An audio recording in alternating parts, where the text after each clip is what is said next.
చేసినావు, ఈరోజు మోషన్స్ అయిపోయినాయి, వాంతింగ్లు అయిపోయినాయి. అది మాకు తెలుసు. అలా అలా ఇంట్లో వారికి ఇక నాతోటి ఒక రూమ్లో వేసినాయి, మా హాల్లోకి వచ్చి కూర్చొని నాతో మాట్లాడడం. ఇక మా దుమ్ములు తీసుకెళ్ళినా, ఇక ప్రార్థన చేస్తున్నాం. ఏం చేసినా దుమ్ము ప్రార్థన చేరికే మా కలక్క 7 వచ్చి ఇదేమేడు ప్రాణాయన చిన్న పిల్ల దేవునికి ఎట్లా ప్రార్థన చేస్తుంది. హల్లెలూయా. చూడండి, ఎవరు చూడాలంటే నేను వాళ్ళకు హృదయం కదిలిపోయింది. వాళ్ళు కదిలిపోయిన తర్వాత ఇక వాళ్ళు వదులుతలేరు, మాట్లాడుతూ ఉన్నారు, బలపరుస్తూ ఉన్నారు. ఇక ఆ పాప నేనేం చేస్తున్నా, అవి ఇవి తినిపించుకుంటా మెల్ల తీసుకెళ్ళినా. అక్కడ మంచిగా బలపడానికి ఆమె చేసిన ప్రార్థనకి చేసే కూర్చోబెట్టి మాటలు బలపరుస్తాయి. ఇక నిద్రపోతుందేమో, ఆయన చూస్తున్నా ఆయన బలపరుస్తున్నా, ఆయన చూస్తున్నా ఆయన బలపరుస్తున్నా. నా పని 2 ఉండాలా.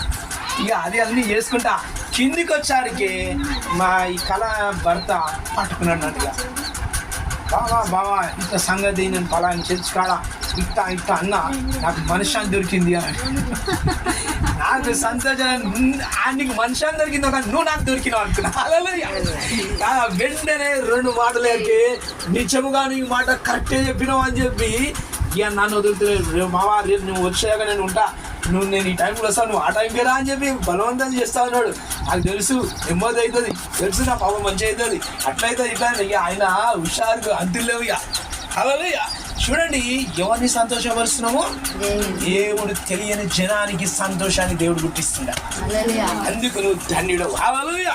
చూడండి, మరి ఆ సంతోషంగా పడుతుంది. అరే